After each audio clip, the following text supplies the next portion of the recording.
ଜାତୀୟ ଉପଭୋକ୍ତା ଦିବସ କାର୍ଯ୍ୟକ୍ରମରେ ସାମିଲ ହେଲେ ମୁଖ୍ୟମନ୍ତ୍ରୀ ମୋହନ ଚରଣ ମାଝୀ ଦେଲେ ଗୁରୁତ୍ୱପୂର୍ଣ୍ଣ ମନ୍ତବ୍ୟ।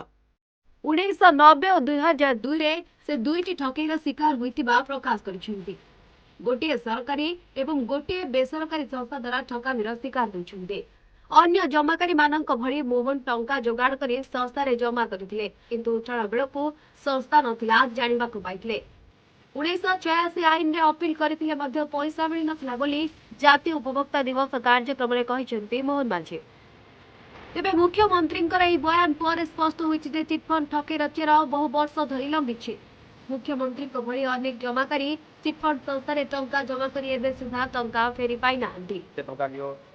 ମୁଁ ଯେତେ ଟଙ୍କା ଦେଲି କେତେ ମୋର ହେବ 2 ବର୍ଷରେ ସୁନ୍ଦର ଭାବରେ ଆମେ ବୁଝେଇକିରି ଆମେ ଦେଇଯାଉଛୁ ଏବଂ ଯେତେବେଳେ ଠିକ୍ ସମୟ ଆସିଲା ଆଉ ସେ ଚିଟଫଣ୍ଡ ସଂସ୍ଥା ସେ ବେସରକାରୀ ଅନୁଷ୍ଠାନ ଆଉ କେହି ଦେଖାଦେଲେ। ମୁଁ ଭାବୁଛି ଆପଣମାନଙ୍କ ଭିତରେ ଯେଉଁମାନେ ବୟସ ଅଛି ବା ଯେଉଁମାନେ 2010 ମସିହା ପାଖାପାଖିରେ ପଇସା ରୋଜଗାର କରୁଥିଲେ, ବିଭିନ୍ନ ସଂସ୍ଥା ମାଧ୍ୟମରେ ପଇସା ରଖିବା ପାଇଁ ଚାହୁଁଥିଲେ, ନିଶ୍ଚିତ ଭାବରେ କେହି ନା କେହି ଠକେଇର ଶିକାର ହେଇଥିବେ। ମୁଁ ମଧ୍ୟ ଏଭଳି ପରିସ୍ଥିତିରେ ପଡ଼ିଛନ୍ତି, ଆମକୁ ଲୋଭ ଦେଖେଇଛନ୍ତି, ଆମେ ଭାବିଲେ ଯାହା ବଢ଼ିଆ ହେବ।